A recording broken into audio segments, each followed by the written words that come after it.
present some of the work that my lab has been up to in the last few years. And as you will see, it's quite different and perhaps different from what you expect from our prior work, but it's sort of the next wave that I sort of view important in building on what we have done before.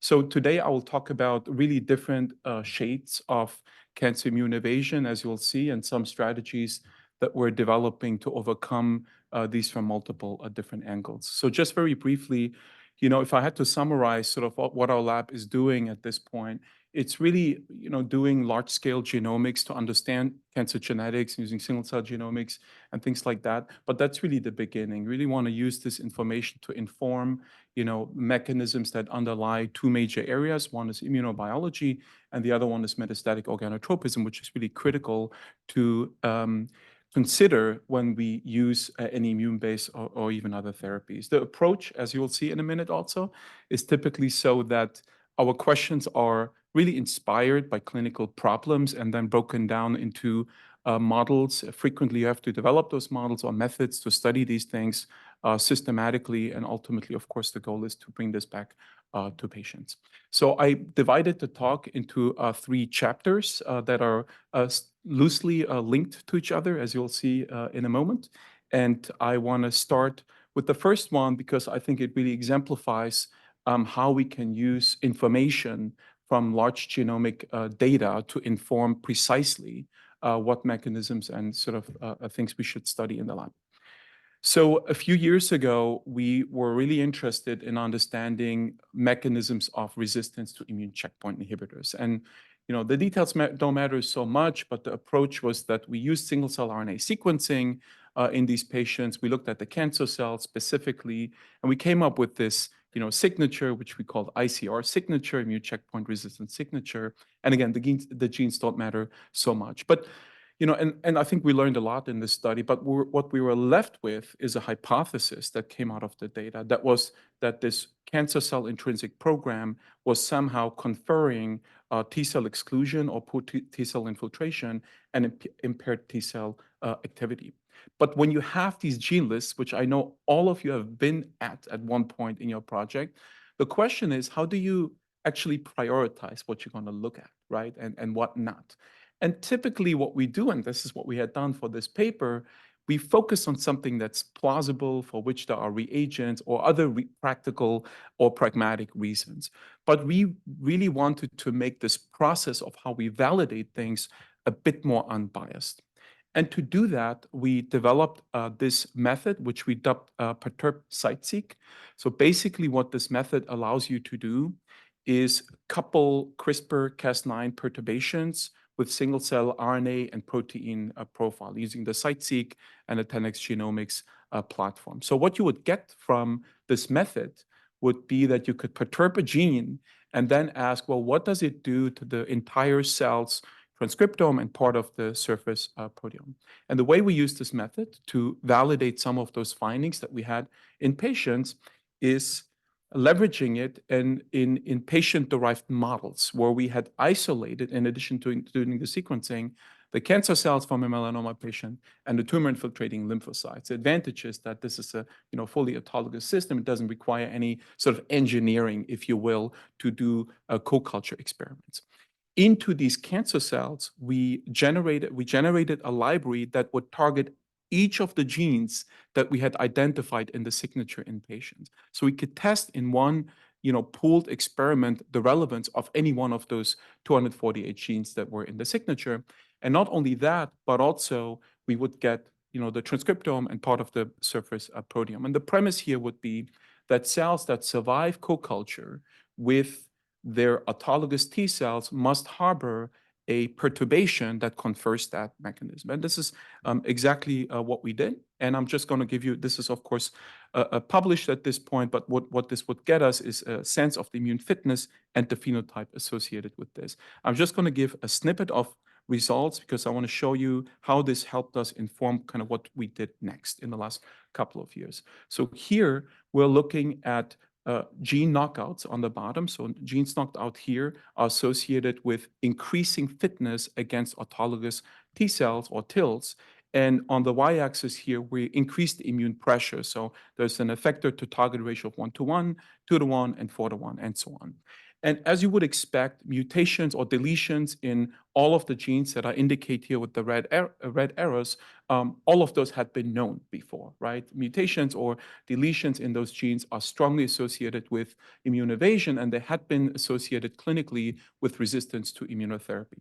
So that was really good because it validated our approach that we could recover all of those hits basically in one experiment. We got really interested in another hit that was less expected. That was loss of a gene called CD58. So I'm going to talk about that more. But on the flip side, we could also couple how these perturbations change the phenotype. And as you can imagine, this is a huge matrix, perturbation by gene expression, by protein profile. So I'm just going to show you a tiny snippet from that, which I want to use to guide you to the experiments that we did. So the way to read this here is that on the bottom you have knockouts of those genes, and then on the y-axis you have a few selected features that I want to present. So for example, if you knock out CD58, then there will be no CD58 protein left in that cell, logical. But what was really interesting was the observation that cells that lose this gene CD58 had concurrently more protein of a gene encoded by a protein encoded by CD274, which of course is PDL1. So that seemed like a double whammy. You lose something good that confers immune evasion, but then you also gain something that is a co-inhibitory ligand, of course. So what is CD58? It turns out we actually don't know that much about it in cancer. What we do know physiologically is that it is a co-stimulatory protein that ligates to CD2 on T cells. And when it does so, it can become actually the most potent co-stimulatory protein. So loss of this gene or protein, it's plausible that that could result in immune evasion in a number of different ways. So we sought to validate this, and this is work that has since then been led and then published by my first MD PhD student who just graduated a few months ago. So here, basically what she did is she took these melanoma cells, she knocked out CD58, and then she co-cultured the cells with autologous T cells or engineered T cells at that point. And as you can see, loss of the gene, in fact, conferred a better survival of these cancer cells. And when you rescue the gene, either it's GPI anchored or transmembrane isoform, then you rescue the sensitivity to T cell killing. Furthermore, we also wanted to demonstrate that this interaction with CD2 was in fact required for this immune evasion phenotype, and that CD58 loss didn't confer a loss of fitness through some other mechanism that we didn't know. So to test this, we repeated the same experiment that I show on the left, only this time we rescued the knockout cells with a variant of CD58 harboring a mutation, K34A, which is unable to actually bind to CD2. And as you can see, when we rescue with the mutant, the cells continue to be resistant to T cell co-culture, suggesting that this is very specific to that interaction. So one of the reasons I think this gene is not well understood is that there is no known mouse homologue. So we can't use the models that we typically like to use in studying immunotherapy and so on, syngeneic models. So to circumvent this, what we did is we used an immunocompromised mouse that has transgenic expression of human IL-2, which of course is required for T cell survival in vivo. So into these animals, we could implant either the parental or the genetically modified cancer cell lines, and then adoptively transfer the mouse with the patient's own tilts, right? So we could study this interaction in vivo. And as you can see, the tumors that had the CD58 loss were completely resistant to ACT. They also had an approximately 100-fold lower infiltration with T cells, validating some of the predictions that we had made in patients. And all of these effects could be rescued by re-expressing CD58 in the cancer cell. So overall, this suggested that loss of CD58 on the cancer cell conferred impaired T cell infiltration, proliferation, and resistance to ACT. So coming back to that interesting interaction, which I mentioned earlier, this interaction between CD58 and PDL1. So we did a very simple experiment in which we knocked out CD58 and simply asked how much PD-L1 is on the surface of these cells. And in fact, when we knocked out CD58, we found that these cells do have more PD-L1 protein on the surface. And this effect, again, could be rescued by re-expressing CD58 itself. So the question then is, what sort of regulates this interaction, and how do you go about this? Because there's nothing really to help us inform where to even start, right? What we could exclude pretty quickly is that there was no direct interaction between the proteins, so there had to be some sort of mediator that regulates that. So to do this systematically, we did a genome scale loss of function screen that would show us or point us towards genes or proteins that are required for this interaction. So the design of the screen was that we took these melanoma cell lines that express Cas9, and then we introduced a genome scale guide library to knock out every gene in the genome, let the cells, edit for a couple of weeks, and then we sorted out the CD58 negative or CD58 positive cells, sequenced the guide RNAs in each of these pools. And the premise here is that in the CD58 low pool, there must be perturbations that are somehow involved in regulating CD58. So when you lose that gene, you see a reduction in CD58. And this is precisely what we saw. So here is a result of that screen. Reassuringly, the top hit of the screen was knockout of CD58 itself. So knockout CD58, there'll be CD58 negative, and a bunch of others. The one that really caught our attention, but because we saw it also to physically interact with CD58 in a mass spec co-IP screen, is this gene or protein called CMTM6. Super interesting. I know David had actually done some work that looked at the prognostic value of this protein, but it was unclear. And I think we have the answer to why that might be. So what was really interesting, just a year or two before we had made this observation, there were two Nature papers published showing that the same gene or protein, CMTM6, was in fact required for maintaining PD-L1 protein on the surface. So this was a plausible, logical sort of hit to go after, and this is what we did. So when we knock out CMTM6, we see a reduction in both CD58 and PD-L1 protein surface abundance. And when you rescue the gene CMTM6, you rescue that and you bring them back to their baseline. And to really prove that this is required for the interaction, we generated a number of additional genetic perturbations, double mutants, which we rescued, where we rescued only one gene at a time, where we could in fact demonstrate that CMTM6 was required for mediating this reciprocal interaction.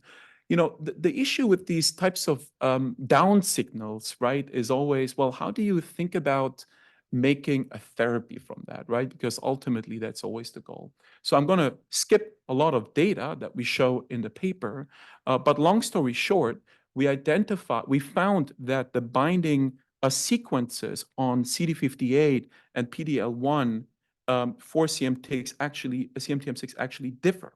And so we imagined that we could leverage that knowledge. So it turns out that CMTM6 binds to a specific amino acid domain or an N-terminal domain in PD-L1, spanning the amino acids 20 to 32. So when we scramble that area, turns out that CMTM6 can no longer bind to PD-L1. So we imagined that if we could selectively disrupt the interaction between PD-L1 and CMTM6 at that site, it should result in reduction in PD-L1 without affecting the levels of CD58. And this is precisely what we saw. So we took these melanoma cell lines, we knocked out PD-L1, and then we rescued either the wild type ORF or a ORF where we scrambled that region that is unable to bind CMTM6. And as you can see, the wild type ORF, rescues PD-L1 expression, but the mutant does not. And then in a co-IP experiment, we could also directly show that this variant where we scrambled that sequence is unable to has a significantly lower binding of co-IP to CMTM6. So just to summarize this part, I hope I was able to show you that we were able to go from sequencing data to using the right functional tools to really inform precisely kind of what to go after. But what we were left with is actually the question: how many of these interactions do we miss? Right? Every time you knock out a gene and you observe a phenotype, how do we know that that's not mediated through a number of these interactions? And the clinical or therapeutic correlate of that is, giving somebody a single agent immunotherapy, or, even two drugs, and asking, well, what does inhibition of these two proteins do to everything else that's going on the surface or within the cell? And this is actually something we're trying to address systematically. Okay, so switching gears a little bit, coming to the second chapter, which is a much more recent chapter in the lab, that is leveraging novel base editing tools to hopefully improve cell-based immunotherapies. So all of you know that cell-based immunotherapies are now a critical component of the treatment of many hematologic malignancies, and most recently, there was also an approval for the treatment of TIL transfer for patients with melanoma. And the typical workflow is so that you take something out of the patient and you do something with the cells, and you put them back in. And in the context of CAR T cells, of course, that's taking PBMCs and putting a CAR into the cells and reinfusing them. In the context of TIL therapy, it is isolating TILs from metastatic lesions, expand them ex vivo, and then give them back to the patient. So that they have in common. What they also have in common is the observation that has really emerged in the last few years, is that there are very specific T cell features before you put this therapy into the patient that are strongly predictive of whether or not that cell product is going to work. And this was published by the Rosenberg group a few years ago, and there's nothing shocking about some of the observation, but it really is sort of the rationale for thinking about how we can improve T cell function itself to build better cell therapies on top. And of course, we're not the only ones thinking about. There's a lot of groups take CAR T cells and TIL therapies and engineer them in a number of different ways. Frequently in the last few years, what people have done is, for example, knocking out an inhibitory receptor such as CTLA-4, right? And I picked one study from Carl June's group, could have picked, hundreds of other papers where they try to improve CAR T cell therapy by deleting some of these inhibitory receptors. But the challenge with knocking out a gene, especially in T cells, is that one of the off-target effects of CRISPR-Cas9, which is due to the double-stranded DNA breaks that take place, is that you actually get a pretty high rate of aneuploidy. So 7 to 14% of T cells in a pool that you engineer with CRISPR-Cas9 will be aneuploid. And of course, aneuploidy, or chromosomal instability, as I will talk about later, is a hallmark of cancer, and that comes with all sorts of concerns, of course. What got me really interested in thinking about how to improve cell therapies are papers like the one that I'm showing you here from the Jonathan Powell group. So rather than deleting a gene or overexpressing a gene, which comes with other issues, they made a really interesting observation. That is, they found that some of their mice had sporadic mutations in a gene called TSC2. The mutation itself really doesn't matter so much, but what they were able to show is actually when you take T cells from the mouse that has this germline mutation and you adoptively transfer mice with the wild type gene that harbor melanoma tumors, those mutant T cells are much more potent in eliminating not only melanomas, but they also show this in context of leukemias and other diseases. So what that suggested to us is that maybe we don't have to, take the wheels off the car. I mean, knocking out an entire gene with all of its unintended consequences, maybe it's sufficient to introduce very specific mutations in genes that will significantly alter T cell function. And this is the hypothesis that we sought to test in this project, that just like in mice, there must be either naturally occurring or synthetic protein variants that may enhance T cell function and therefore may enable the production of more effective cell therapies on top. And the method that would be required to do that, one of the ways to do that is using base editors. So there's different types of base editors.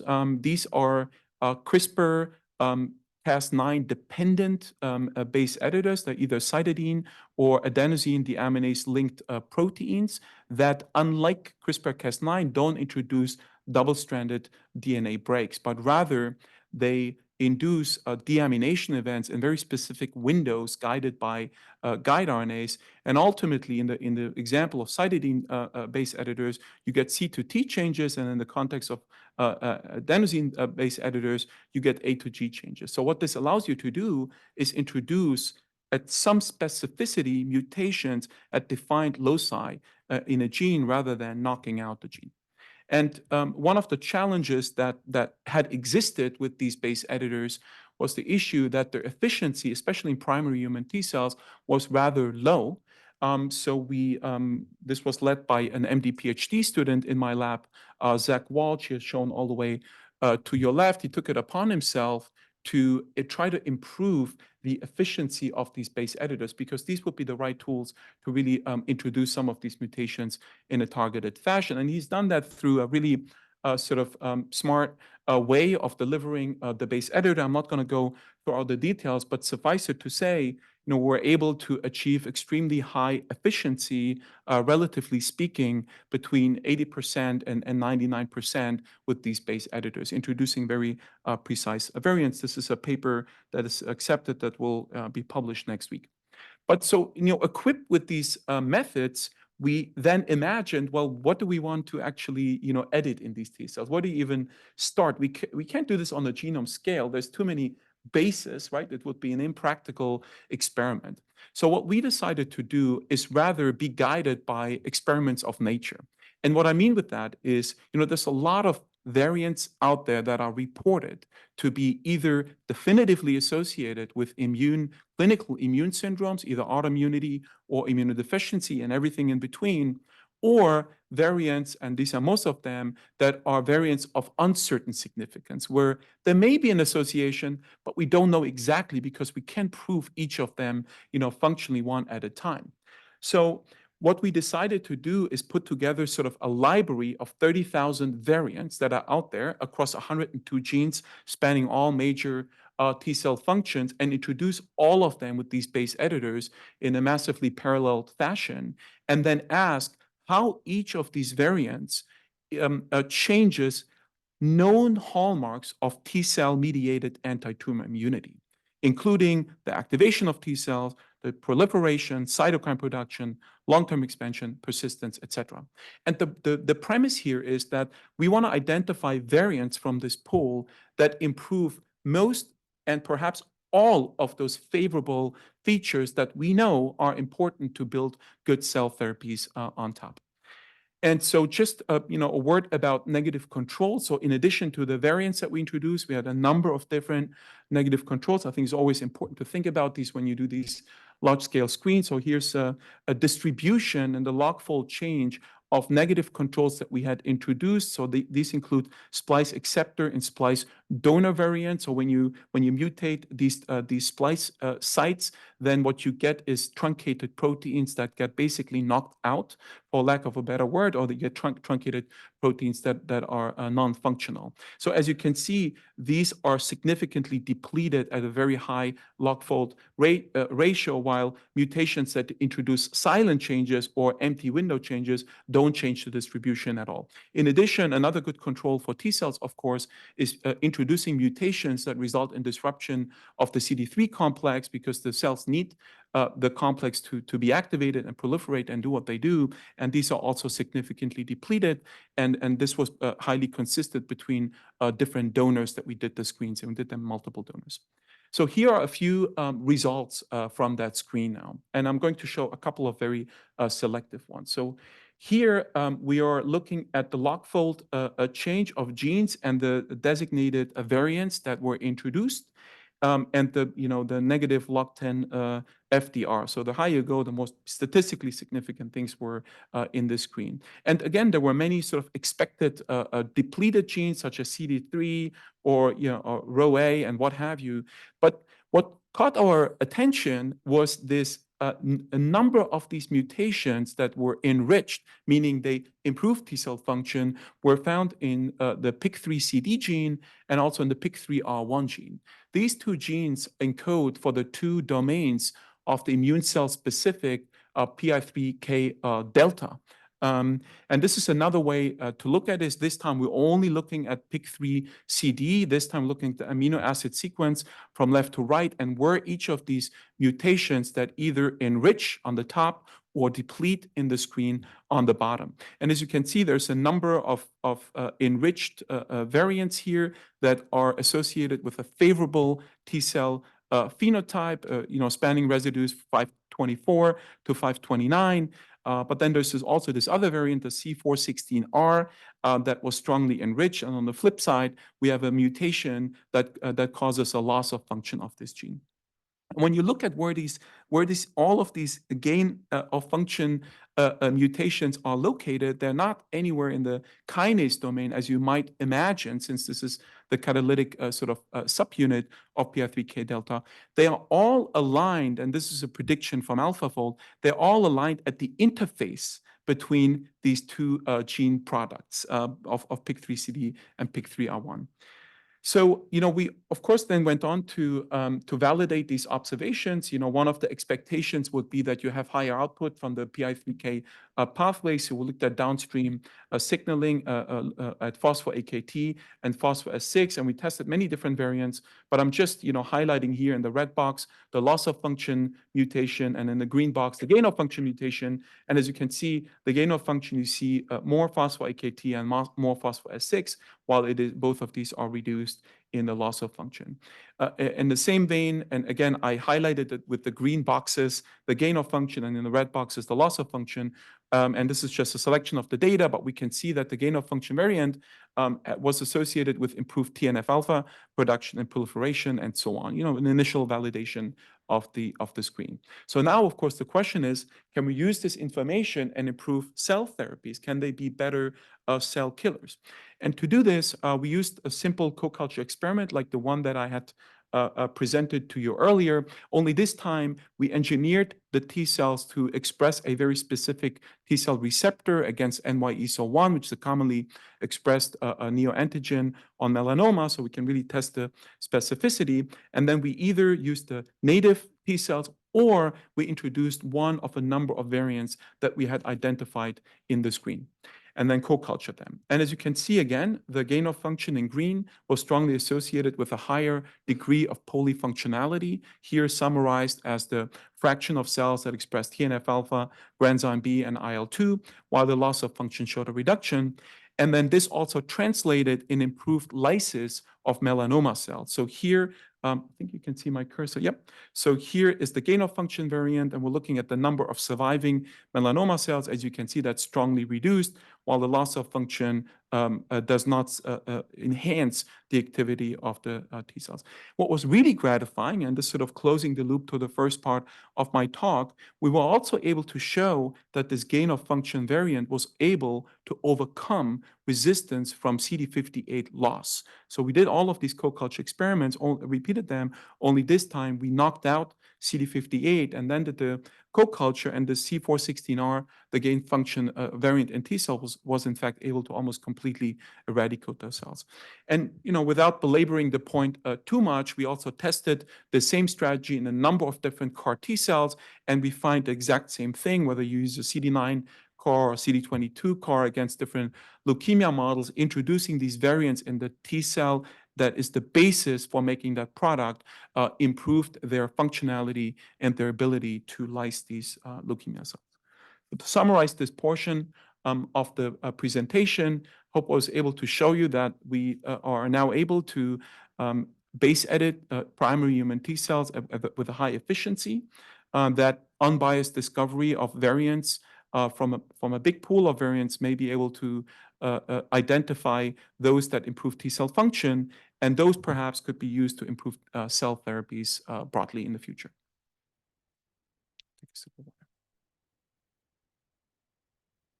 Okay, so now I'm going to switch to a somewhat different area of the lab, or work in the lab that we're doing. But the common theme is that we are interested in what causes immune evasion and lack of response to immunotherapies. And the reason we got into this, again, is a clinical one. As all of you know, brain metastases are a common problem across cancers, but very common in melanoma. In fact, the incidence is probably as high as 75% in patients who have advanced disease. And while combination immunotherapies are showing efficacy against brain metastasis, there's still a lot of work to do.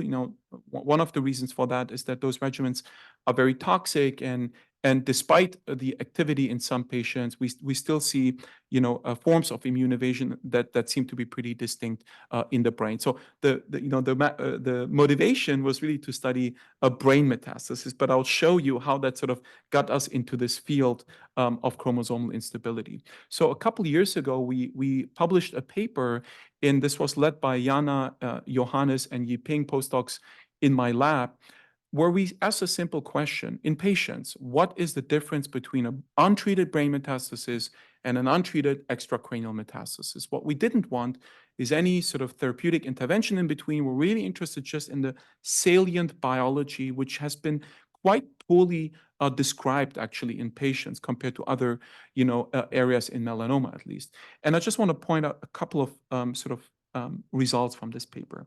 The first one is when we compare melanoma brain mets MBM versus extracranial mets ECM, we found that the brain mets had a higher fraction of the genome altered, FGA. And that is a surrogate for a process called chromosomal instability.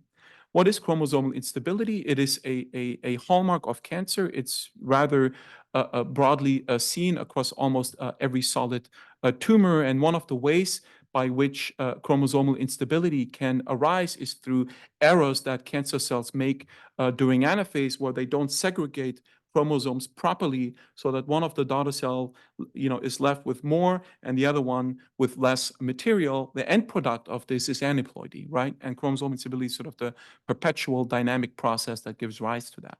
The extra material in one of the daughter cells is frequently packaged, if it survives, is frequently packaged in so-called micronuclei. So one of the ways to quantify chromosomal instability more functionally beyond just genomics is actually look at the frequency of those micronuclei. And this is what we did. This is in the same study where we had cell lines that were derived from either a brain or an extracranial metastasis from the same individual. We enumerated the rate of micronuclei, and as you can see, the one from the brain, in fact, had more micronuclei compared to the one that came from a lymph node in this case.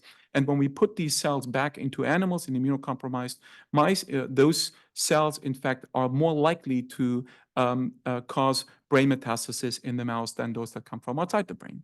The second sort of key result from this study, when we looked at the microenvironment, was the observation that brain mets appeared to have a much more pro-tumorigenic myeloid compartment, as you can see both from the single cell data on the left here, and then also we validated this in 2 independent patient cohorts by multiplex immunofluorescence. So this is all in melanoma.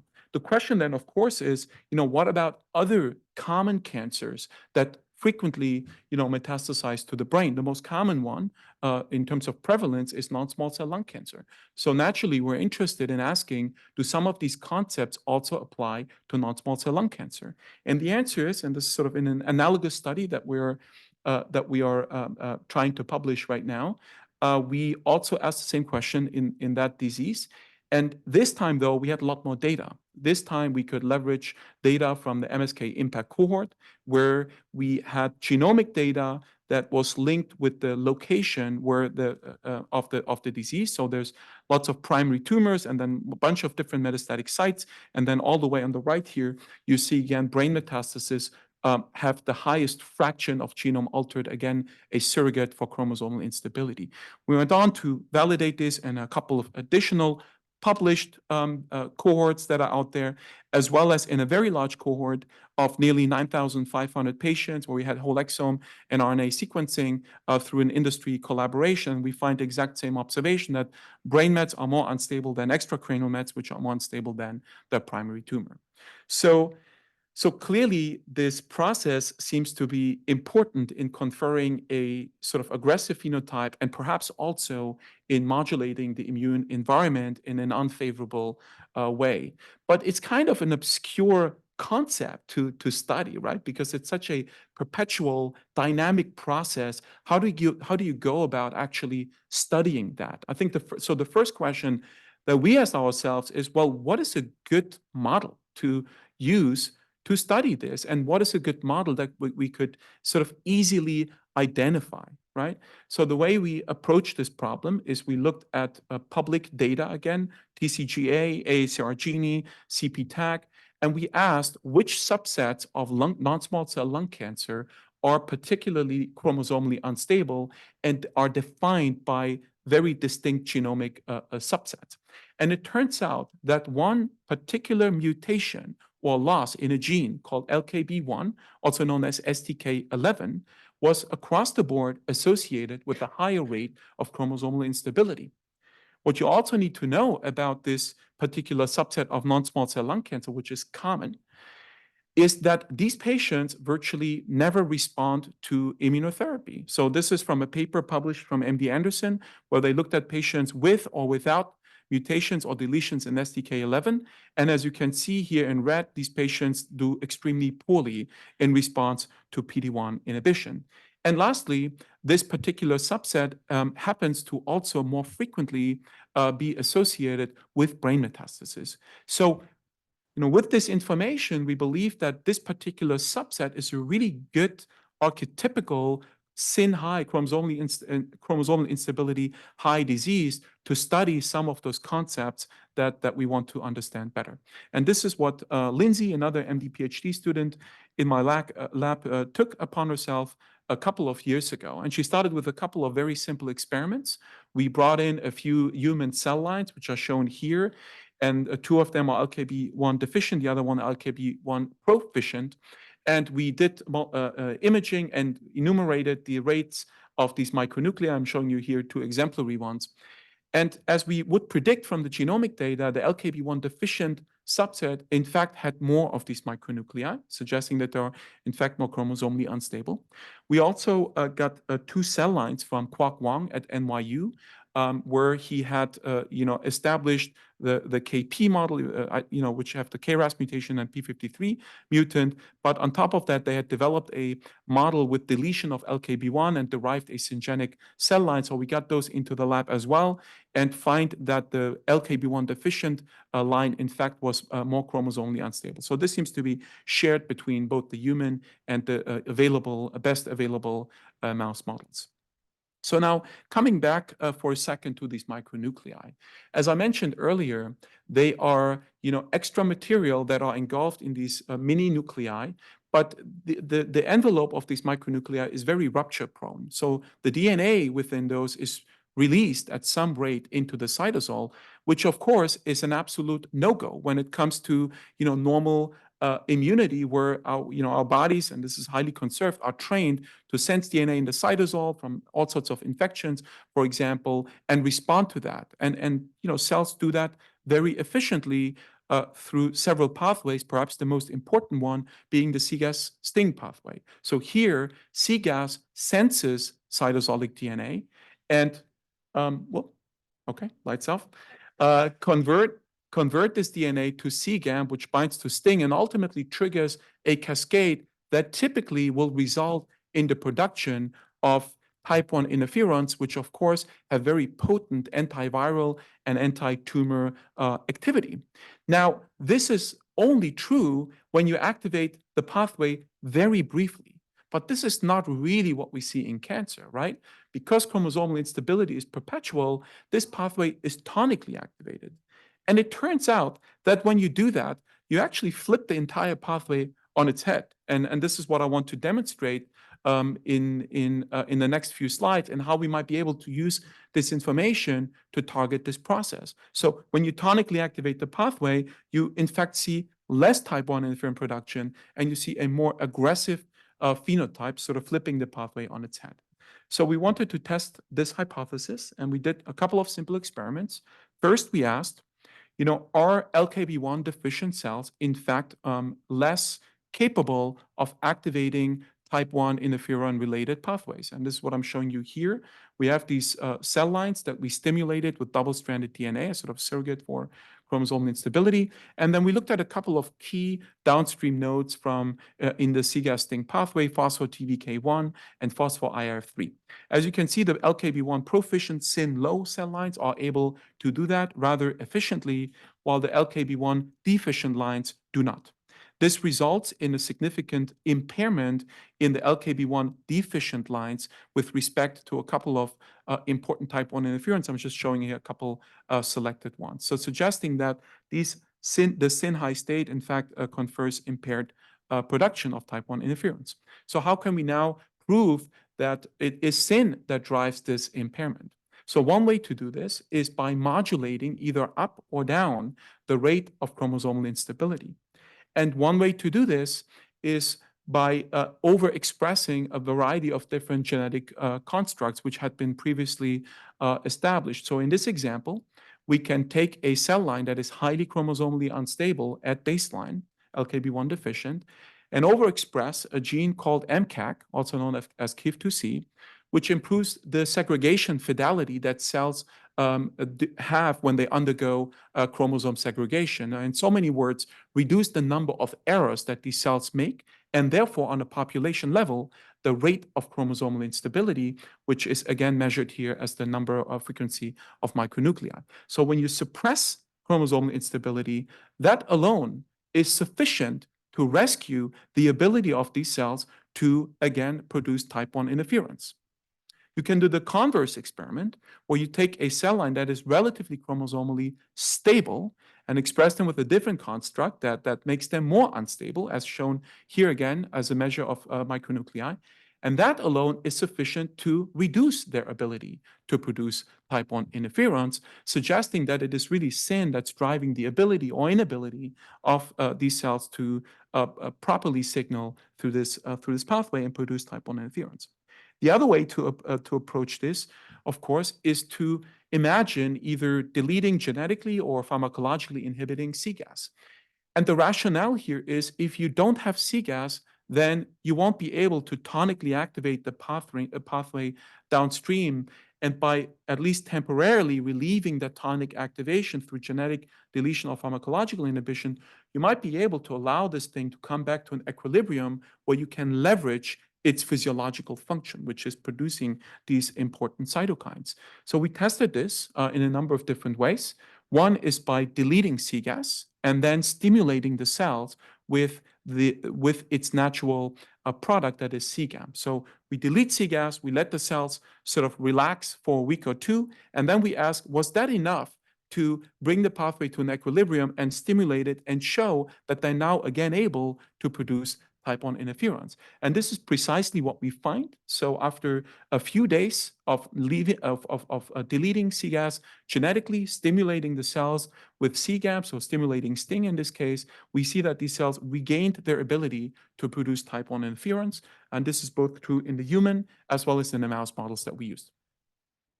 And lastly, we tested these concepts also in vivo. So here we used the KL, the LKB1 deficient line, and implanted them into B6 mice. We treated these animals either with isotype control or with an anti-PD-1 antibody. And just like in patients, there is absolutely no response to PD-1 inhibition in these LKB1 deficient SYN-high tumors. Deleting CGAS alone was sufficient to partly reduce the growth rate of these tumors, but also significantly sensitize them to PD-1 inhibition. The converse experiment we also did is taking the KP cell line, which are relatively sensitive to PD-1 inhibition, as you can see here, and make them more chromosomally unstable. And this time we show that elevating SYN alone is sufficient to render them resistant to immunotherapy. This is work that we have done in collaboration with Sam Bakum, the other Bakum, and Chrissy Hong, a postdoc in his lab. Of course, we're now interested in moving these concepts closer to patients. The problem is that there is no known soluble human selective CGAS inhibitor. So we worked with our medicinal chemists to actually develop such an inhibitor. And what I'm showing you here is the redacted structure of that compound. And on the bottom, the functional assay that we use to determine the activity of the compound. We're looking at the levels of cGAMP, where we treated the cell lines that I've shown you throughout this talk with this new compound, and we see that we can pretty potently suppress the production of cGAMP, meaning the activity of cGAS.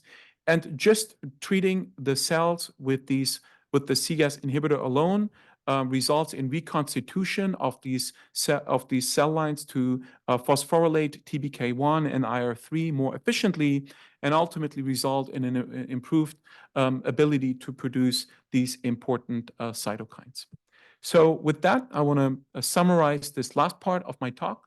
Hope I was able to show you that not all metastases are created equal. Brain mets are quite distinct genomically, that tonic activation of the cGAS-STING pathway through SYN is bad and results in suppression of type 1 interferons that can be rescued through genetic modulation of SYN or inhibition or deletion of cGAS, and that we are very interested in moving this into the clinic using a cGAS inhibitor.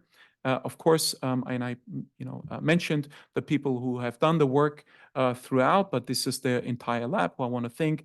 And of course, all of the collaborators, both nationally and international collaborators who we are lucky to work with, and the funding sources that support this work. Happy to take questions.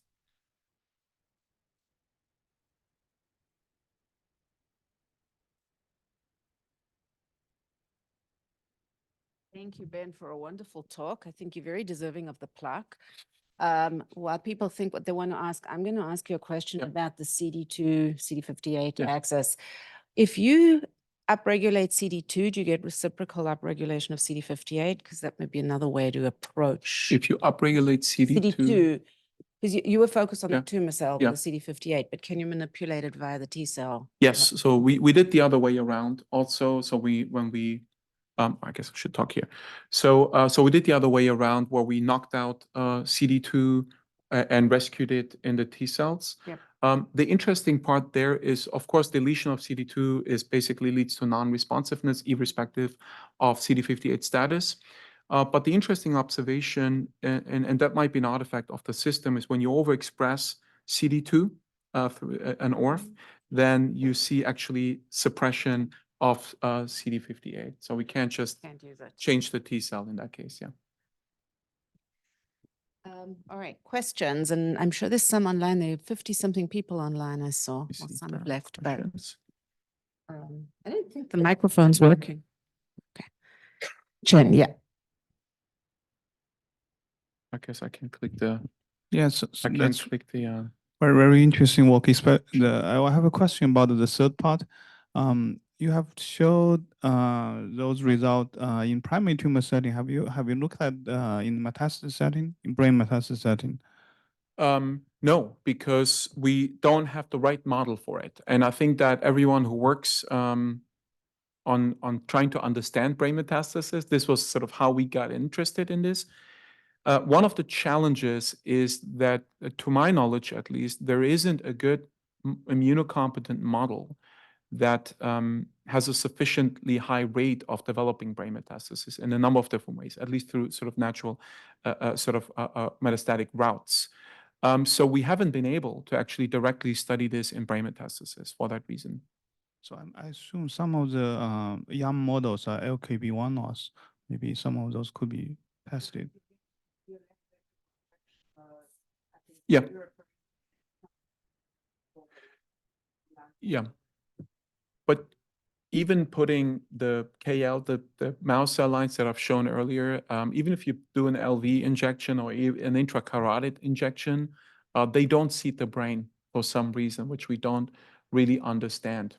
But what was the second part? You had another part to your question. So I think it's just a limitation right now in terms of the available models. Since I'm sitting next to Jen, I'll take advantage to ask a quick question. So the CMTM6 in the first part of the talk is interesting, but the binding region that you identified is in the extracellular domain.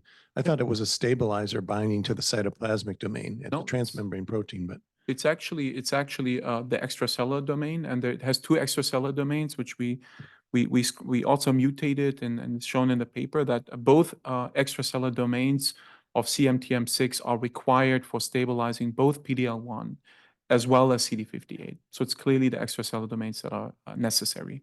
But it's a stabilization phenomenon that is a function of CMTM6. So the function of CMTM6, I didn't get into this in detail, is it shuttles its cargo through the recycling endosome. So typically, when proteins are bound to CMTM6, they are shuttled back and recycled back to the cell membrane. When you lose, and we've shown this in the paper, when you delete CMTM6, you can show that they are more preferentially lysosomally degraded.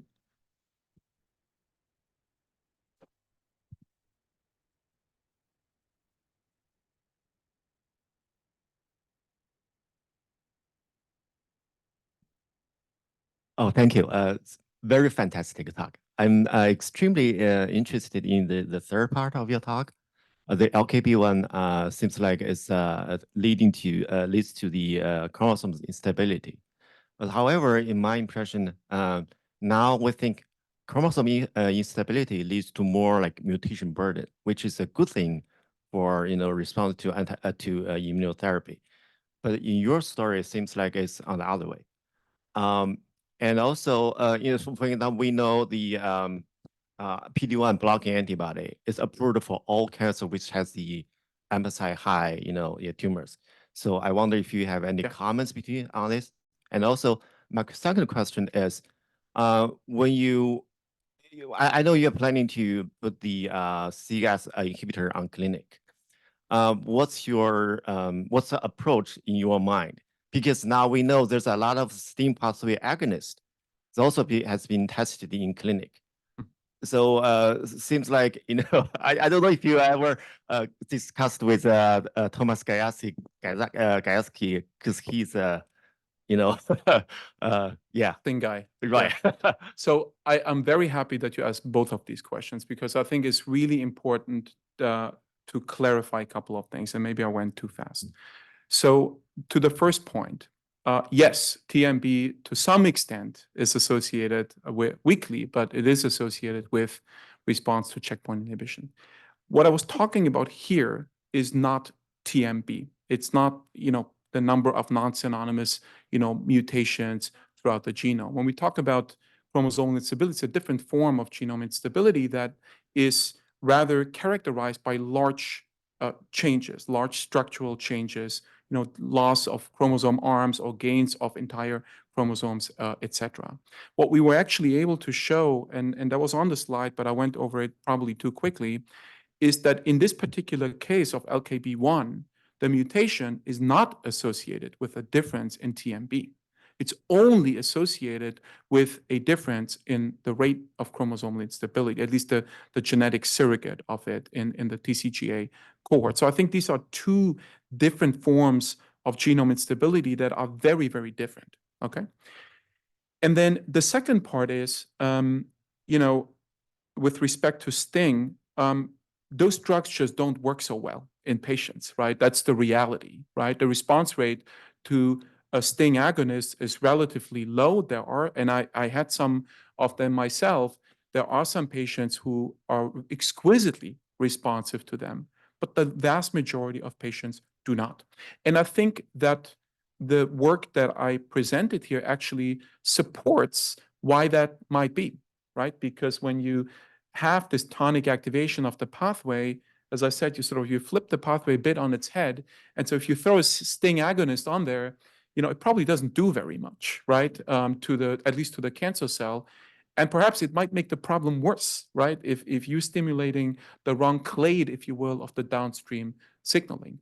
What I'm suggesting is that we might be able to, rescue some of these agonists, but they need to be combined in the proper way. So you could imagine that if you, inhibit CGAS, right, in a cell line or in a patient, if you will, then you allow this pathway to come back to an equilibrium, and then coming in with a STING agonist might be more fruitful. So I don't think these are mutually exclusive strategies, but I think that You know, the work suggests that just throwing STING agonists on things is unlikely to be beneficial. David.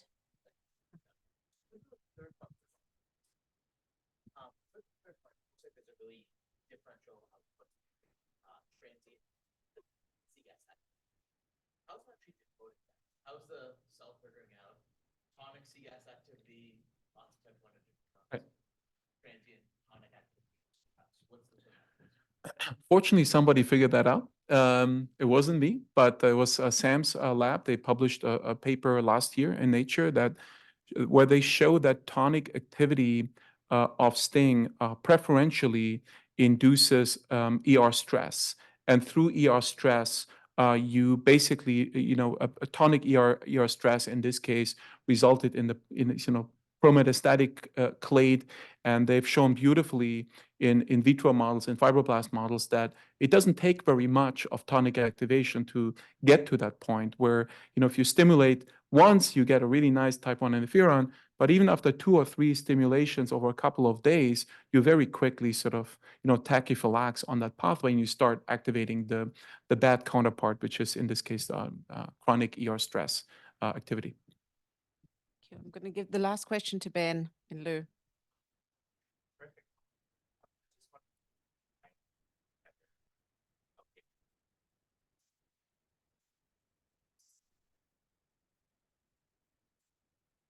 We did not. We actually looked at that. That was one of my students just said, I'm going to throw it on the flow cytometer. We don't see changes in CD58 level depending on SYN. Ben, thank you for a wonderful talk, and Thank you. be around for a few minutes if anyone has extra questions. Thank you.